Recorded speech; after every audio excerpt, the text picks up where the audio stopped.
Hello, everyone.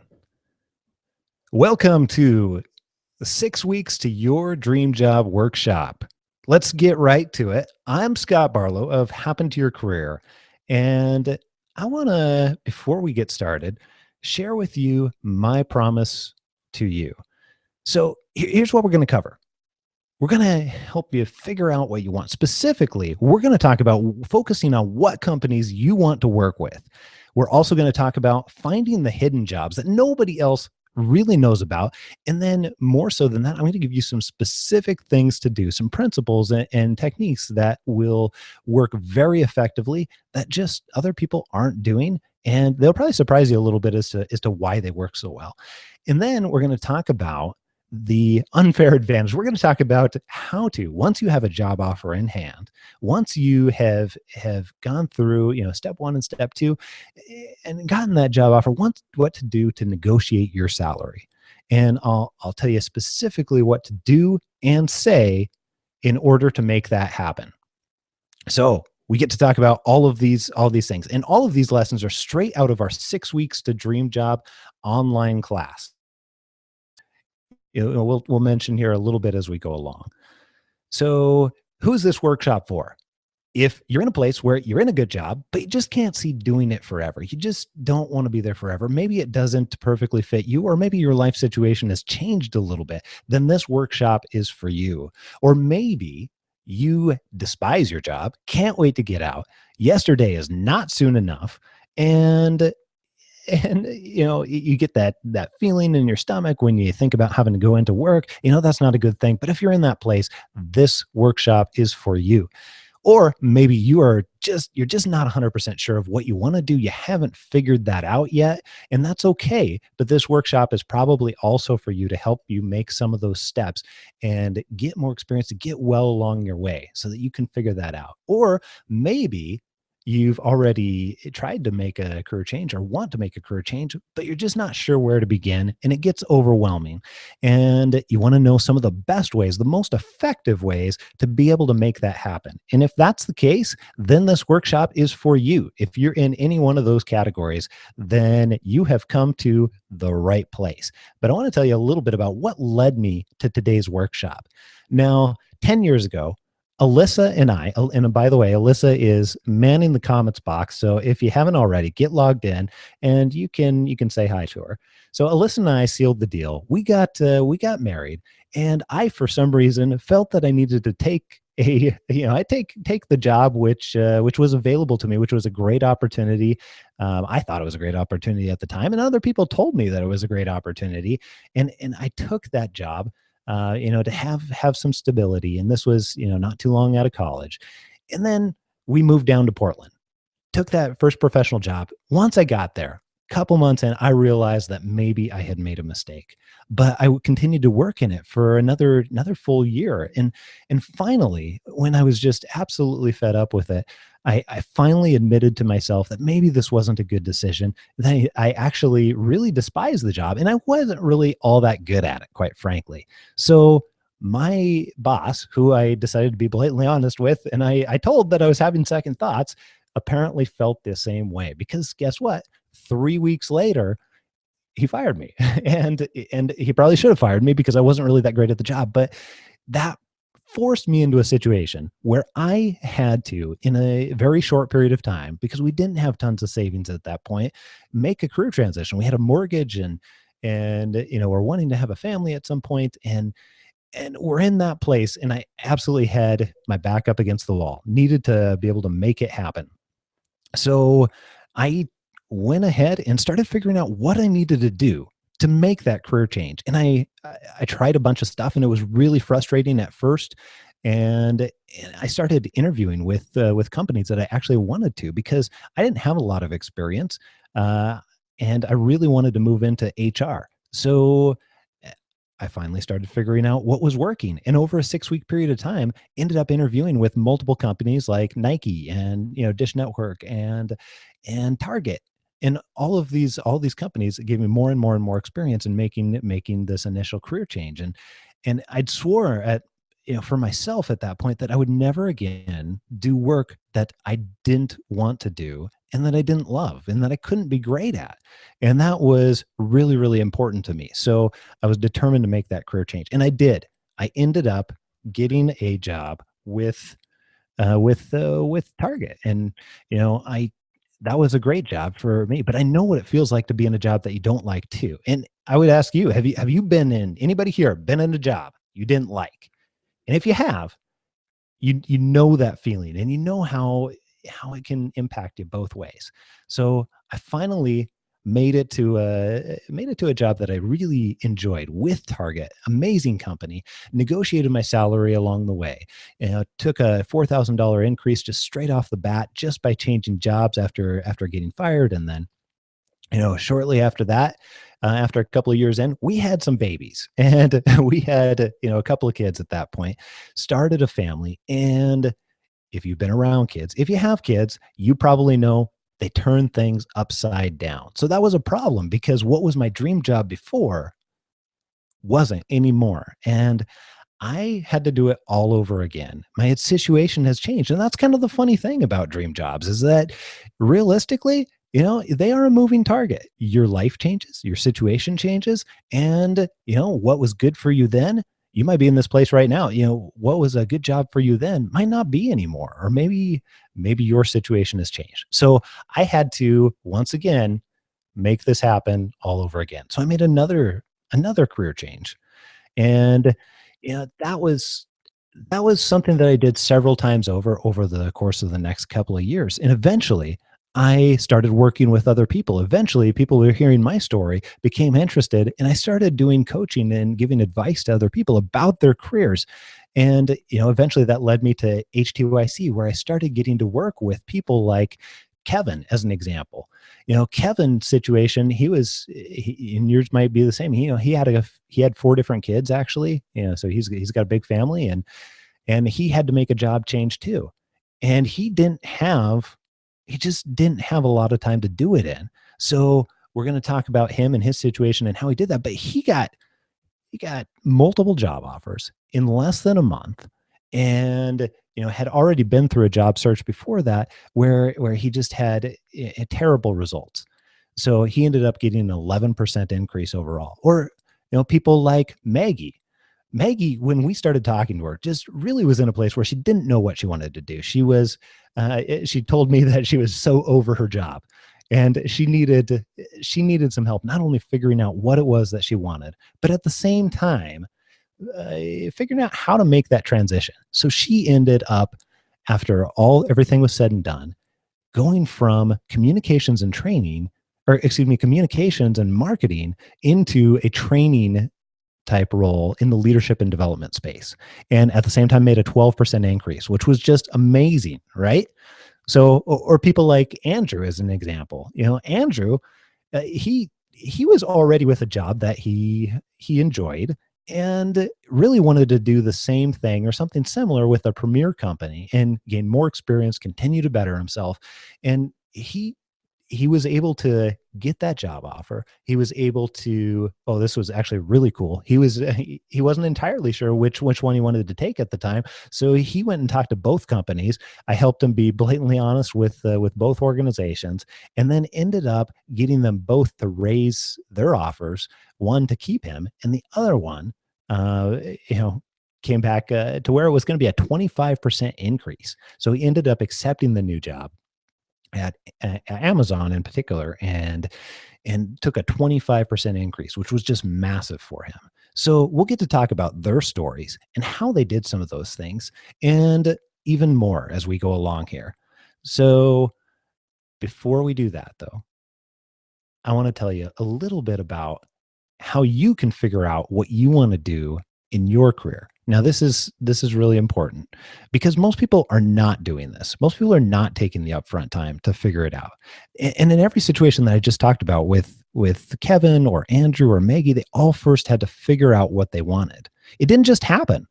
And this sounds like an obvious step, and it is, but like I said, virtually nobody does this. Instead, people usually aren't looking ahead to what they want. You're usually, well, like, I'm working 10 hours a day. I'm stressed out. My boss just doesn't get it. So I want a job that doesn't have those things. Right. Yeah. That's what most people are approaching it. That's so before we really delve into how to figure it out, I'm curious from you, why do you want to get into a different job? And go ahead and put it in the comments section here. If you have got signed in, I'm curious why it is that you want to get into a different job. And we did some surveys before this, and we had a lot of different, we had a lot of different people that had different reasons for why it was. Some was family related and schedule related. Some people wanted more flexibility. Some people wanted to be able to make more money and earn what they were actually worth. Some people just quite frankly hated the job that they were in and wanted to do something different, and were tired of it. And all of those people really, want to be able to not stay where they're at and move into something different. And all of those people, that filled out the survey, and maybe you guys were some of them, but all of those people wanted to understand how to make that transition. And it really starts, like I said, with knowing what you want. So the very, very first step, I promised you that we'd talk specifically about being able to work with the type of companies that you want to work with. But the very first step is taking the time to determine what type of company you want to work with. And again, that sounds a little bit obvious, but this isn't how people approach it. Most people, what they do is they go on Indeed, they go on Career Builder, they go on Monster, they go on all of these different places. And in all of these different places, they see what's open and what's available. And I look at that and I say, you go to all of these different places and you see the jobs that you have to now compete with a whole bunch of different people. And if you're applying to any of these, then you're probably competing against anywhere from 35 to 250 people in the resume stack, not even talking about interviews at that point, long before you get to the interview stage, which is what gets you jobs. So, you know, what I want you to do specifically is think about these types of things. And when you think about the type of company you want to work with, and we're going to focus a little bit on the company here, I want you to think of, do you want to work with a small or a large company? Where geographically, where do you want to work with? Is it in your current town? Is it someplace across the US? Is it, internationally? Where is it located? What's the culture like? And this is important because the culture can make or break whether or not you have a great experience with that particular job and whether or not it actually turns out to be your dream job or not. What does it have in terms of advancement? If it's a little mom and pop shop that you really want to work with, whatever that is, maybe advancement looks differently. And then also, what type of lifestyle? And again, this is incredibly important because when you want different things, not all companies are going to allow you to lead that particular type of lifestyle. So again, I want you to figure out these things up front. And specifically what I want you to do and you can go and practice this, and you can actually list out these things after the workshop. But what I want you to do right now is just think about one company that you already know that you are interested in working with, and get that company in mind. And you can even tell us, if you want, in the comments section. In fact, please do, that we get nice mental picture.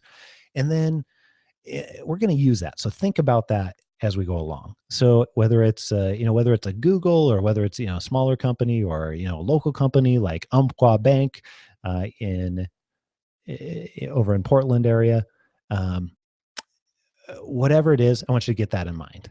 Now, again, we're going to focus specifically on companies, but for in-depth on figuring out specifically what you want, you can sign up for our 8-day free intro course. And that's at the very, very bottom of the viewing page. There's a yellow button that says sign me up. You can go ahead and enter your email and name. If you haven't already gone through that, highly recommend it. It'll step by step all the way through that process. Typically, most people are spending about roughly 8 hours to be able to do that. But again, this is work most people don't do. So that's there. That'll help you. That'll give you a resource beyond just what we're talking about here. But again, let's go back to these companies here. Now, you've got your company in mind. And what I typically recommend that people do is, before they ever start job searching, get this list of companies up to 15 to 20 organizations that you want to work with. Now, the reason why we're doing this is really important. The reason why we're doing this is because you can't work with the organizations you want to unless you've identified them first. Now, that's incredibly simple, but I'm still going to say it again. There is no way possible or very, very little chance that you can work with the organizations you want to if you haven't identified them first. If you don't know where your target is going to be, then you're not going to be able to hit it, right? So again, we don't want you to be applying randomly online to whatever happens to be open, where you're competing against everybody else for what happens to be available. I want you to be in a place where you know and understand what organizations you do want to work with, and then you can go and find the hidden jobs and start to build relationships with those people in that organization.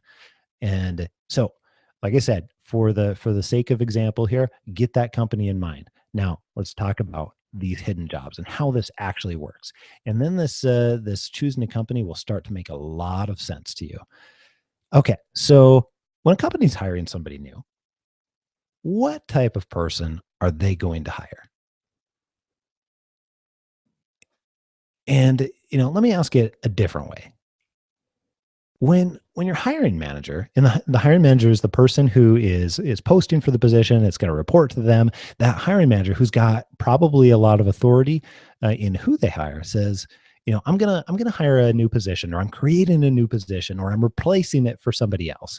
You know, I I know who I'd want in this role. I know who would be good. It's, and then they fill in the blank, right? That's how it happens. If you don't know that's how it happens, that's how it happens. I've been doing HR for, over 10 years at this point, and yeah, had lots of experience with lots of different hiring managers, been hiring manager again and again and again, hired hundreds and hundreds of people, and this is how it works. The reason is they're not looking, they're not doing this all the time. They're not necessarily hiring all the time. So they want to find somebody new as quickly as possible, as long as it's the right person. So they automatically start thinking about who could fill this position. That's great. Who do I have in mind? And the funny thing about this is that it's always with someone they know, right? Every single time it's with somebody that they know. And let me ask you another question. If that hiring manager doesn't know you, how on earth can they put your name in that blank? And I want you to think about this. For most people haven't thought about it this way before, but eh, that is where we want you to be. That is my goal for you to have a new approach by the end of this session that we're doing here. I want you to understand how to get people to put your name in that blank for that hiring manager. Okay, so it's not possible if they don't know who you are, right? So let's talk about, how on earth do we get them to know who it is that you are? How on earth do they know you and have a relationship with you? But first, you just got a new job title. Congratulations. You can put it on your resume if you want. You are now a marketer. And that's realistic, because in order to do this well, you have to be in marketing. And if you think about it, what marketing actually is, when you really get it down to it, let's think about an example here. How'd you all get here tonight? And I mean, you clicked on a Facebook ad or a Twitter post, or heard us on another podcast, or there's a lot of different ways that people may have gotten here tonight. But the reality is, I was looking at people who likely have a need that I want to work with, and that's all of you, and that's my target market. And then I offered something of value. In this case, it's a workshop, or maybe you came through the 8-day course, or maybe any number of other ways. And when you break marketing down, that's really all it is. It is sharing something of value with the right people. And the reason why is I want you to put my name in that blank when you decide that you want help. So, that's an example here, but let's talk about how this actually pertains to, the situation we were just talking about. So, same thing, target market. Surprise, that's your list of 15 to 20 companies that you want to work with. You've got that target market ready to go, and you already know where they're at, most likely, right? And you can even find the specific people by going on LinkedIn or Googling, or there's a lot of different ways that you can make that happen. And in this case, you're going to offer something of value that's easy for them to be able to take advantage of and that they see value in. The funny thing here is most people don't realize that this is valuable for people that can hire you. You're going to offer a 15-minute meeting, and I'll tell you a little bit more and why this is valuable in just a second. But by doing this, you're going to be able to allow them to fill in the blank with your name as you go along here. So when you go and do that, here's how it's going to happen. Step by step. First of all, you're going to create your list of 15 to 20 companies because, again, remember, you can't work with any of these organizations that you actually want to work with. You can't work with and do the types of jobs that you want unless you have already got this part figured out. So that's the easiest way and the thing that has the largest impact on people in their careers and figuring out what they want. That list of companies. Okay, and for the sake of this example, you're going to pick one company off that list. You're going to find the contact information for the PWA. And the PWA is the person with authority to hire. So we're talking about marketing to them specifically. Now you can do that, like I said, on LinkedIn. You can go on LinkedIn and search a position. Like for example, if I want to go into accounting, or if I want to go into finance, something like that, I can search the VP of finance for that particular organization or search the director of finance. So it becomes really, really easy to start to piece together the company's corporate structure with just a few clicks and just a few searches on LinkedIn or Google. Or the company websites often have that same exact information ready right in front of you. You could even you could even call up the organization if you can't find the information online and just talk to them and find out who's the person that you need to talk to in that position. It's much, much, much easier than what most people realize to get this information for who to contact. You're going to call them once you have this person. You're going to call the VP of finance or whoever it is for you, and then you're going to ask them for a 15-minute meeting. And I'll tell you specifically what to say and why it works here in just a minute. Then you're going to meet with them. And that can be at their office, that can be over coffee. There's a lot of different ways that you can make that happen. Ultimately, though, this is it. This is the framework. And again, people don't typically do this because they don't understand why it works and they don't understand why it's valuable. Um, but I mean, let me tell you how I did this specifically. Let me give you one example here. So when I made a transition, maybe 4 years ago, 5 years ago, I can't quite remember. I'd gone and I talked to about 40 different organizations. I didn't have just a list of 20. I talked to 40 different organizations. I arranged an interview. It wasn't called an interview. It was a 15-minute meeting. And I talked to Linda, who was a human resource director at that organization. And I set up a 15-minute meeting with her. She actually wanted to keep the meeting going. I ended up meeting with her for an hour because I requested 15 minutes. That's easy, but it's her prerogative if she wants to keep going longer. And I was, of course, happy to. Now, did that lead me to a job right that very second? No, they actually didn't have an opening right that very second, but they did a very short period of time later, and they called me out of the blue. I didn't have to go and call them. This was long before the job was posted any place or anybody else had heard of the job. They called me, and then at that point asked me to come in and do a formal interview with her boss and her boss's boss. And that's a really, really very easy way for that to happen. So I got the job offer before the thing really even got posted, and I didn't even fill out an application until they'd already made me a job offer or was hired, and I was on the payroll, and I did it for a formality. So that's one example of how this can actually work.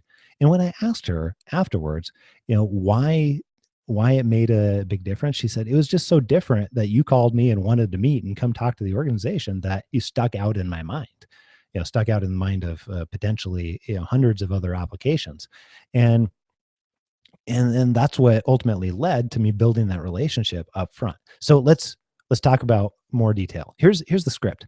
When you actually do this, so you've got your VP in mind, or in Kevin's case, we talked about Kevin a little bit earlier. He was looking for a management position, and he was looking with a specific set of companies in his local area. So he called them up, and he said, "Hey, I'm Kevin. I'm really interested in your company, and I've had 4 or 5 years of engineering experience and some other experience here, and I don't know if you have any openings right now, but I was wondering if you'd be interested in meeting up for 15 minutes, so I could find out a little bit more about your organization, and I'm interested in working with you guys, and can we do that? Can we make that happen?" And that's it. It doesn't sound like much, does it?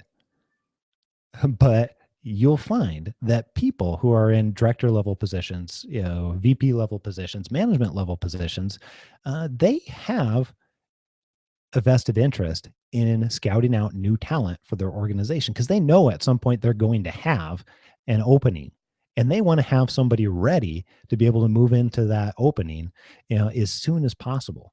So that's an incredibly important thing to realize for their motivations, right? And I've been in that position too. So I've gone on many of those meetings, and been on both sides of the table. So Kevin's situation led to several job offers. You can do the exact same thing, but here's where it gets really powerful. Here's where it gets really, really powerful when you can combine this with other situations and make it even more effective. So let me take you through that and how that specifically works. Okay, so let's say the company already has an opening. So that's a more common situation, right? So let's say maybe you thought about this company. I want to work for Google. And then you saw that, oh my goodness, they have the perfect job for me, or what I think is the perfect job for me. So here's how that script changes just a little bit. And here's how you can still build some of that relationship beforehand. Because again, you've got a much, much better chance when you get to that interview stage, if you've already got any kind of relationship and they're interviewing somebody that they know and have had some kind of interaction with beforehand.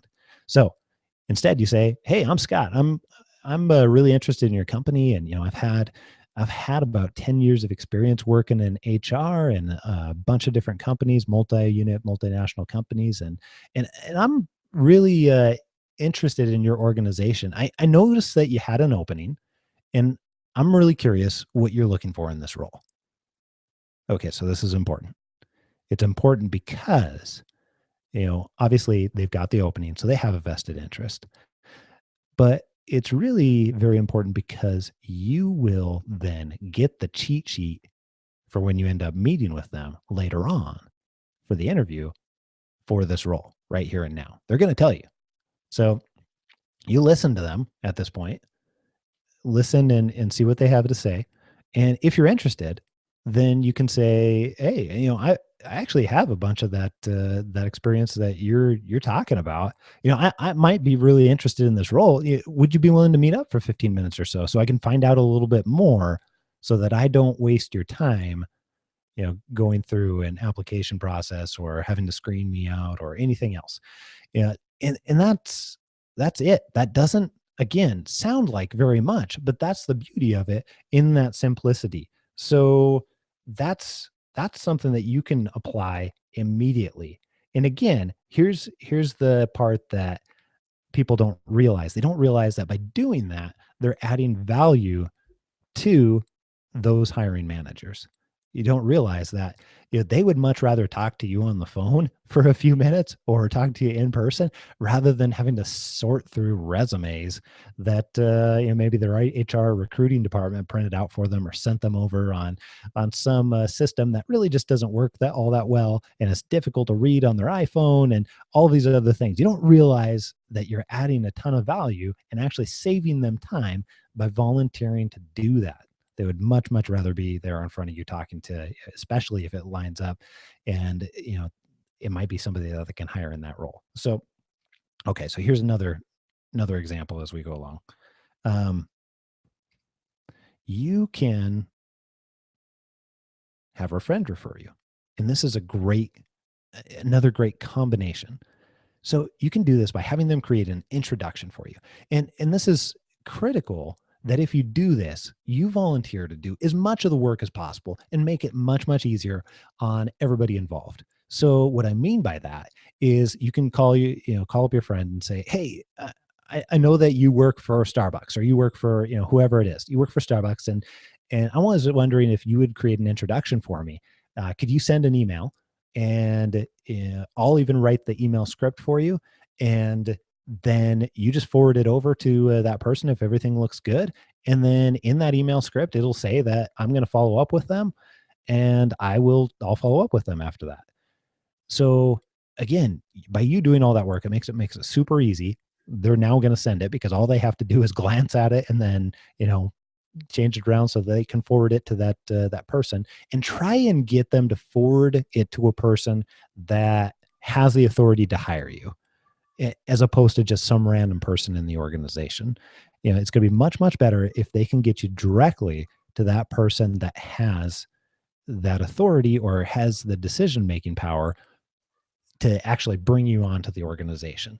So you might have to work with them a little bit in order to figure out who that is and help them identify who that is. And again, like I said, let them know you'll be following up, and then you can reply to that email. You'll have them CC you on it. Go ahead and reply and say that, hey, I'd love to chat with you. I'll give you a call here a little bit later today. It'll give, it doesn't obligate them to a reply, the person with hiring authority, but it does let them know that you're going to be following up and essentially creates permission for you to do so, which that's really, really important. Now they're expecting your call, as opposed to before. Guess what? You would have just been some random call out of the blue. So now that they're expecting your call, you can call them up and use that exact same script as before. Hey, I'm really interested in your company. I saw that you have a position, or maybe they don't have a position, whatever's appropriate, and then talk to them about that and arrange, again, a 15-minute meeting. Now let's talk about that 15-minute meeting and why that's so important really quick. 15 minutes isn't too much. It's not too much to ask of their time. And again, just like I mentioned with Linda, one of the many times where I've done this, she was perfectly okay with it because it wasn't such a burden on her time, and I was willing to work around her schedule. So, I did this and then got there. And again, if it's their prerogative that they want to meet with you longer, well, that's their decision, not yours. You're not being impolite and forcing your time on them. Make sure that you check in with them if you're going to go over that 15 minutes and say, hey, I've got some extra time, but I want to be respectful of your time. Are you able to go over that 15-minute mark? And most of the time they're going to say yes. Now, let me tell you a couple of different things about this part of the process. When you're calling and talking to the PWAs, people with authority to hire, and you're going to get a few no's. That's just realistic. Not everybody's going to say yes. Not everybody's going to have the time to meet with you, and that's okay. Maybe they're going through a big project or, something going on with their organization. They just don't have time right now. You could schedule it for a different time, whatever it is. But you're also going to get a lot of yeses that you would never, ever have had in a million years by not making those calls. So again, that's where this becomes incredibly powerful, because guess what? Remember all those people that are waiting for it on Career Builder, or waiting for it on Monster, or waiting for it on the company website? They're not going to hear about these jobs. They're not going to have that relationship. They're not going to have the person think of your name when it is that they want to interview somebody. So, this is how this works.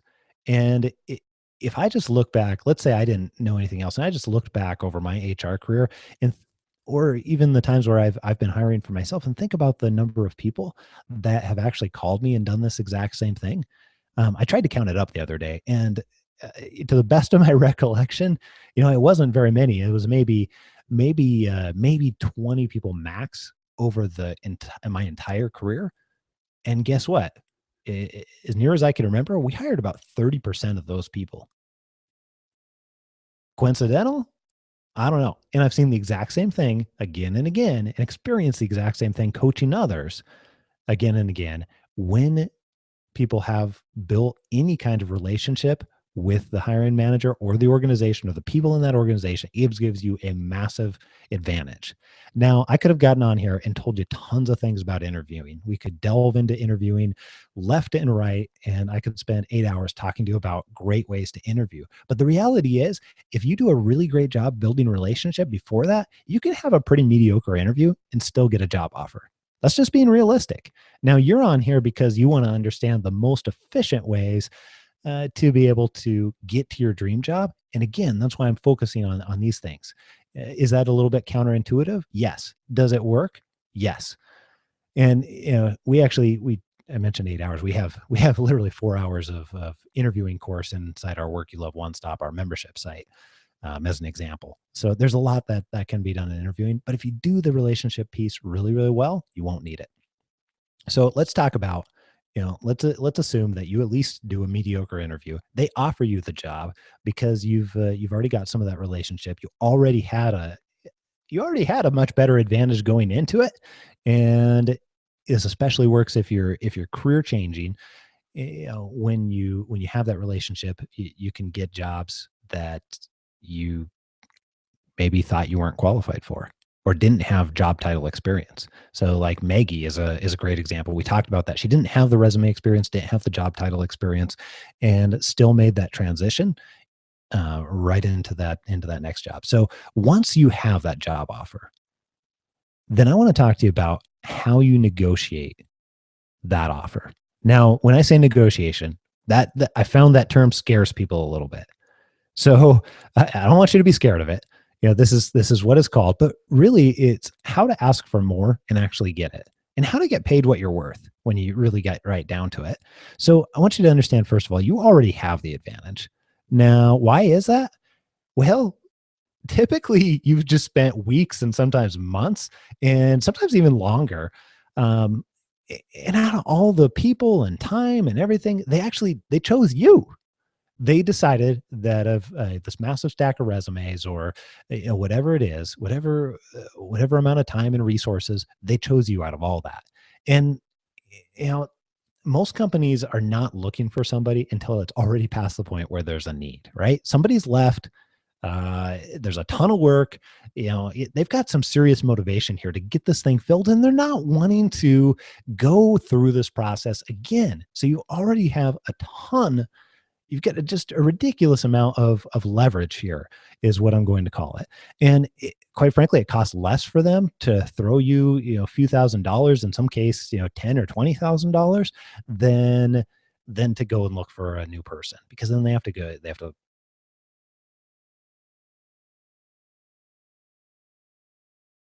actually be willing to negotiate. And a lot of people don't realize that this is just part of the process. And, eh, the other major thing is, again, they chose you. Your hiring manager, that person that you'd report to, they get pretty emotionally invested in the process. And there's usually a little bit of wiggle room built into the offer too. Sometimes that can easily be, 5 or 10%, sometimes much, much, much more, depending on the company, depending on the range, depending on the location, and a number of other things. But virtually always there's a little bit of wiggle room built into the offer. So knowing all that, how do you actually get it done? Here's how what you can do step by step. I'm going to step you through this. And what you can do is, when they call you, they give you that job offer, and you can thank them. Make sure you're thanking them profusely, because nobody wants to go to bat, and that's what they'd have to be doing. They have to go and probably work with somebody else, or go justify more money to somebody else for you. And nobody wants to do that for somebody who's not excited to come into that organization. So thank them profusely. Tell them you're really excited about this offer. And make sure, this is also really important, ask if you can get back to them with an answer. And you need to, with them, decide on a time that you're going to get back to them by. That might be a couple of days, could be as much as a week. I usually recommend 1 to 3 days for most people. So that is going to give you a couple of things. First of all, if you've got a significant other of any kind, you can go and you can talk to them and make sure that it's the right job for you and the right offer for you, and and everything else. But then also that gives them time to go back and for them to talk internally about, you know, what that range is, and because you didn't accept it right away, then they're going to go have that discussion, or they're more likely to go have that discussion. So you need to, during this time, decide what it is you're going to counter. And that's what happens. That's really all this is. I mean, it's just like buying a house, or even going and buying furniture, or buying a car. You need to decide, you know, they put out the initial offer. Now you're in a great place because you get to counter. And most of the time they expect that.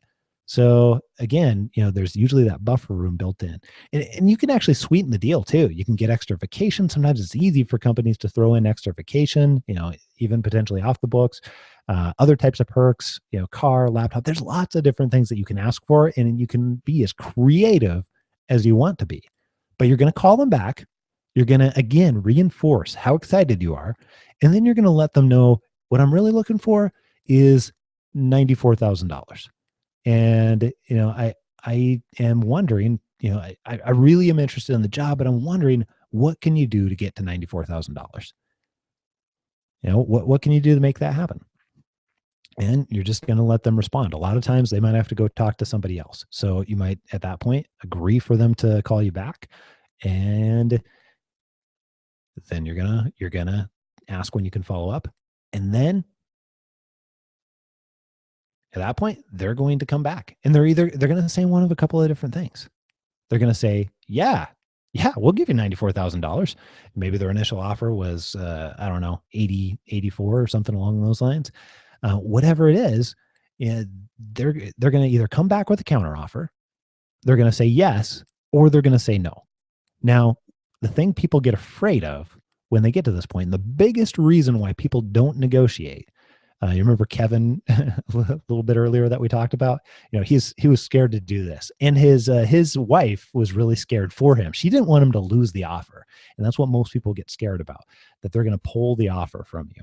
Now, if you're asking for something unreasonable, like they offered you 84 and you are asking for 175, well, they may consider pulling the offer. But if you come back in with anything that is even the ballpark of reasonable, I have never ever in my lifetime seen an offer pulled for that reason.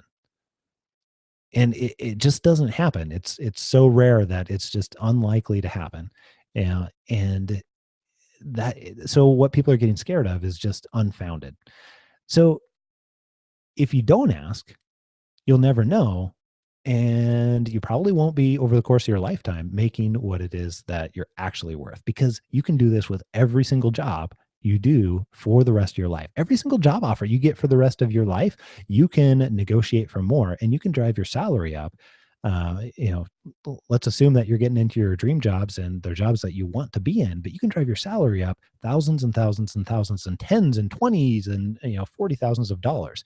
In fact, figured it out the other day. Over the last 7 years, I've made an additional $300,000 myself, just by using these techniques and using this information.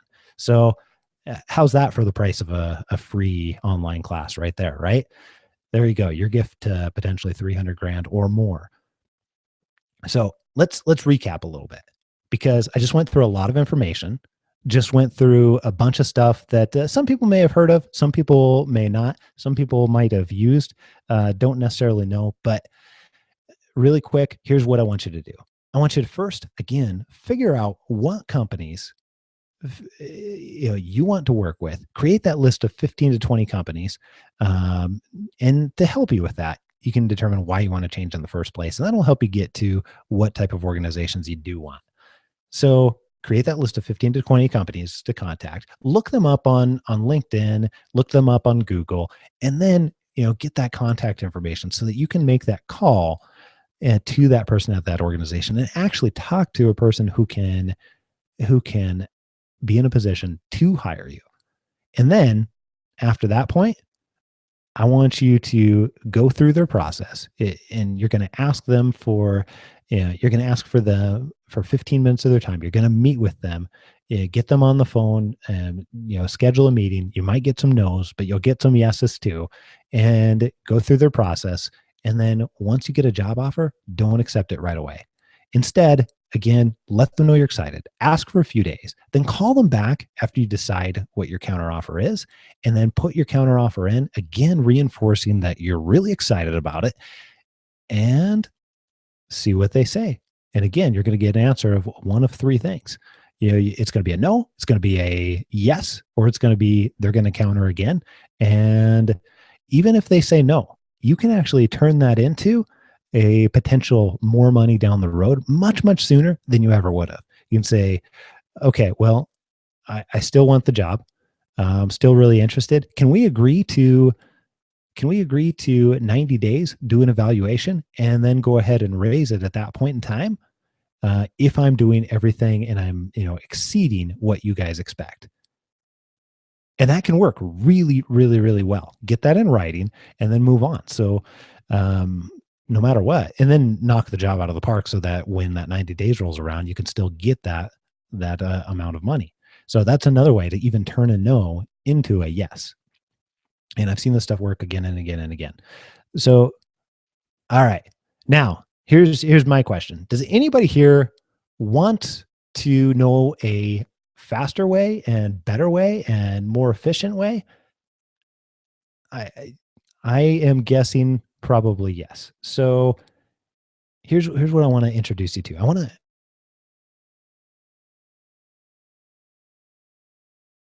This material is just a small snippet from 6 weeks to Dream Job in that course. And now this here's what it actually is and what it does and what it includes. Here's what you actually get. It's structured as an online live class weekly, where week one we take that deep dive and help you figure out exactly what you want. It's an assisted step-by-step process where if you don't know exactly what it is that you want to do, we help you get to a decision, and then figure out what that job would look like, where you're going to be excited to get up for it every single morning.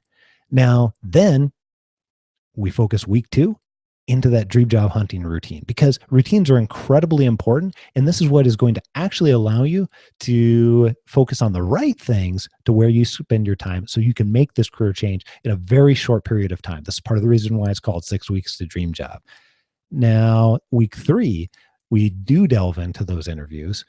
Or I'm sorry, we delve into how to get those interviews. And we want you to stop waiting on others to give you an interview. So, what we talked about today was just a small portion of it.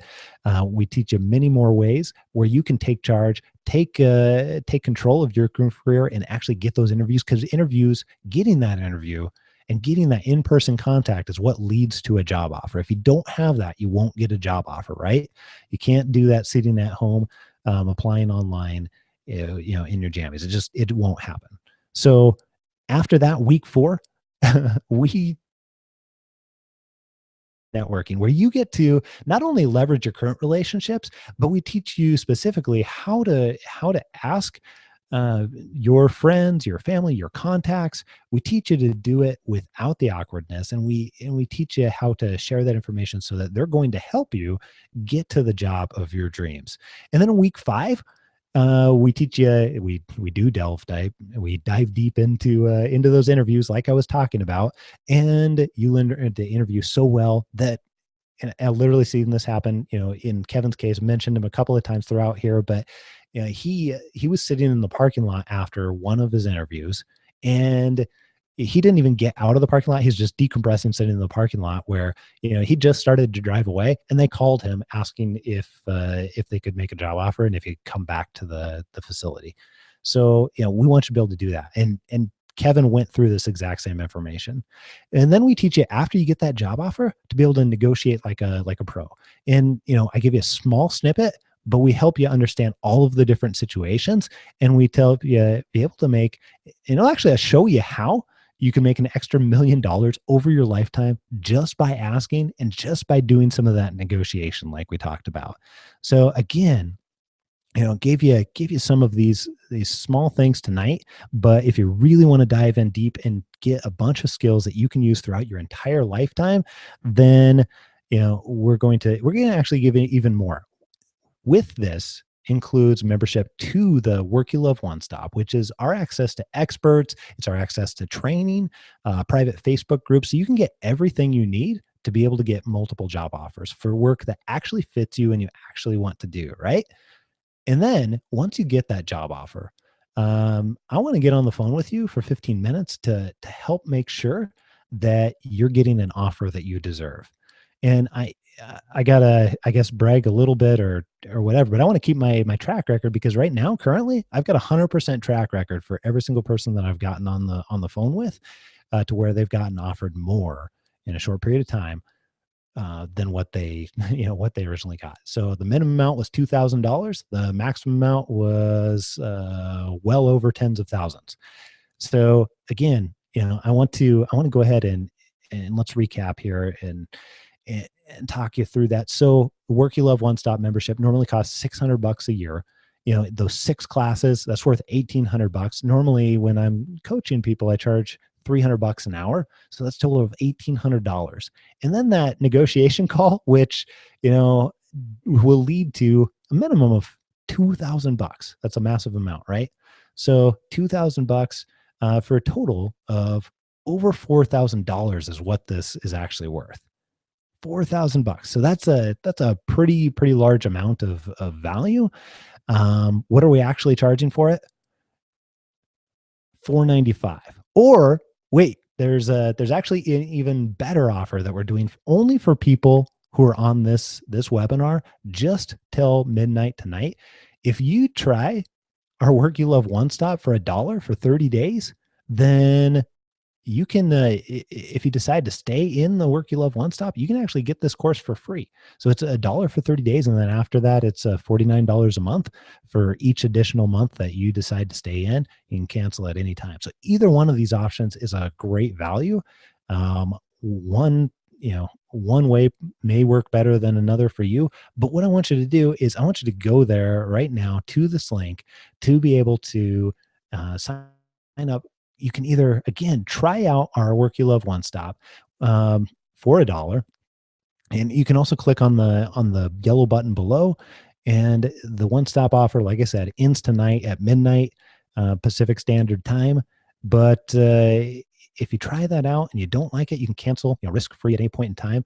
If you decide to purchase the full course at $495, guess what? It's still risk free because we take all of the risk and allow you to up to 60 days, get your money back, with that 100% risk guarantee. And I'll even eat the credit card fees for it. So really, really, really great deal. I would love to see you go right now, check it out, find out whether it's right for you. And again, this is a limited time offer. We're not doing a replay on this or anything else. You can go there and sign up for the Work You Love One Stop for just $1 right now. Now, what I want to do is I want to open this up for Q&A. And if anybody has any questions, then I want you to go ahead and, again, sign into Livefire if you haven't already, and then can answer any questions for you on any of the content or the 6 Weeks to Dream Job or the Work You Love One Stop.